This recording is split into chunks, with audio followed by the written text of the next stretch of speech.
இயேசு கிறிஸ்து நாமத்தினாலே இந்த நாளில் உங்களுக்கு வாழ்த்துக்களை தெரிவித்துக் கொள்கிறேன். எப்படி இருக்கீங்க? சந்தோஷமாக இருக்கீங்களா? மகிழ்ச்சியாக இருக்கீங்களா? உங்களை சந்திக்கிறதுல மிகுந்த மகிழ்ச்சி அடைகிறேன். பிறந்த நாளை, திருமண நாளை கொண்டாடுகிற பிள்ளைகளை இயேசுவின் நாமத்தினால் ஆசீர்வதிக்கிறேன்.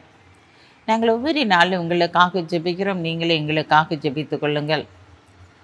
விசேஷமாக வட மாநிலங்களில் நடைபெறுகிற ஊழியங்களுக்காய் ஜெபித்துக் கொள்ளுங்கள். மகாராஷ்டிரா, மத்திய பிரதேசம், சத்தீஸ்கர் மாநிலங்களில் நடைபெறுகிற எல்லா ஊழியங்களையும் தேவன் ஆசீர்வதிக்கும்படியாக மிஷினரிகளுடைய பாதுகாப்பிற்காக ஜெபித்துக் கொள்ளுங்கள்.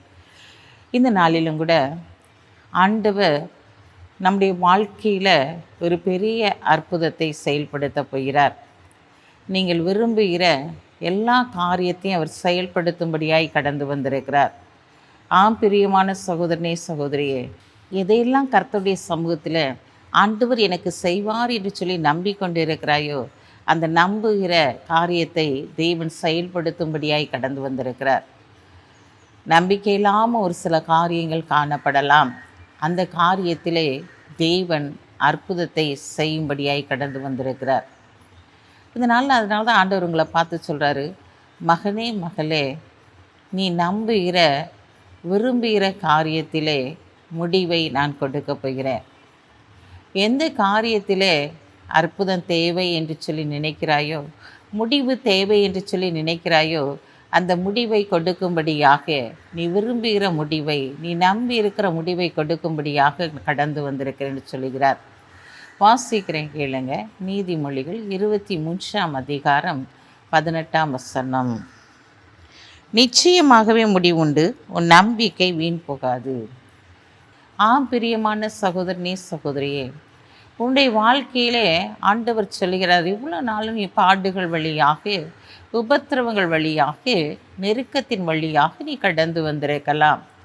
இன்றைக்கு ஆண்டவர் உன்னை பார்த்து சொல்கிறாரு, உன் நம்பிக்கை வீண் போகாது, நிச்சயமாய் முடிவுண்டு. நீ விரும்புகிற நம்புகிற காரியத்திலே நான் ஒரு முடிவை கொடுக்க போகிறேன். அது ஆச்சரியமான ஒரு முடிவாய் உன்னுடைய வாழ்க்கையிலே காணப்பட போகிறது. ஏன்னா தேவன் உன்னுடைய வாழ்க்கையிலே செய்ய போகிற காரியம் மிகவும் அதிசயமாய் காணப்படுகிறது. எந்தெந்த காரியத்திலெல்லாம் முடிவெடுக்க முடியாதபடிக்கு திணறி கொண்டு இருக்கீங்களோ, அந்த காரியத்திலே தேவன் ஒரு முடிவை கொடுத்து அதிலே ஒரு அற்புதத்தை செயல்படுத்த போகிறார். ஒரு நல்ல முடிவை கொடுக்க போகிறார். நீங்கள் நம்புகிற காரியம், நீங்கள் விரும்புகிற காரியத்தில் தேவன் ஆச்சரியமான பதிலை கொடுத்து உன்னை ஆசீர்வதிக்க போகிறார்.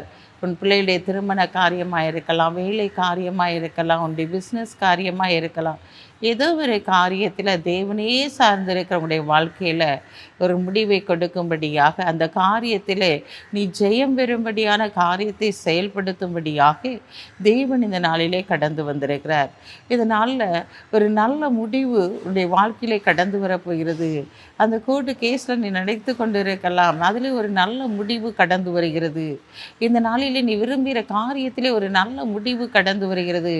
அப்படிப்பட்ட ஒரு முடிவை கொடுக்கும்படியாக, உன்னுடைய கண்கள் காணப்படும்படி, கண்கள் ஆச்சரியப்படும் விதமான ஒரு முடிவை கொடுக்கும்படியாக தேவன் இந்த நாளிலே செயல்படுத்த போகிறார். இது இயற்கைக்கு அப்பாற்பட்ட அதிசயங்களாய் உன்னுடைய வாழ்க்கையிலே தேவன் செயல்படுத்தும்படியாய் கடந்து வந்திருக்கிறார். பயப்படாதீங்க. கண்களை மூடி ஜெபிப்போம். அன்புள்ள ஆண்டவரே, இந்த நாளுக்காக உமக்கு நன்றி செலுத்துறையா. இந்த நாளிலும் உடைய பிள்ளைகளுடைய வாழ்க்கையிலே ஆண்டவரே நீர் அற்புதத்தை செய்ய போகிறீங்கப்பா. இதோ நம்பிக்கை ஆண்டவரே வீண் போகாது என்று சொல்லியிருக்கீங்களே, நிச்சயமாகவே முடிவுன்னு சொல்லியிருக்கீங்களே. உடைய பிள்ளையுடைய வாழ்க்கையில் எதெல்லாம் தடைப்பட்டதோ அதற்கெல்லாம் நல்ல முடிவை கொடுத்து நீர் ஆசீர்வதிக்கப்படுற தயவுக்காக உமக்கு நன்றி செலுத்துகிற ஆண்டவரே. இந்த நாளிலும் பிறந்த நாளை, திருநாளை கொண்டாடுகிற பிள்ளைகளை இயேசுவின் நாமத்தினால் ஆசீர்வதித்து ஜெபிக்கிறேன். இயேசப்பா, கர்த்தர் மேல் பாரத்தை வைத்துவிடு, அவர் உன்னை ஆதரிப்பார் சொன்ன வார்த்தையின்படி இந்த நாட்களில் எல்லா காரியத்தையும் நீ செயல்படுத்தப்படுற தயவுக்காக உமக்கு நன்றி செலுத்துகிறோம். பொறுப்படுத்திக் கொள்ளுங்க, ஆசீர்வதிங்க. இயேசுவின் நாமத்தில் ஜெபிக்கிற நல்ல பிதாவே, ஆமென்.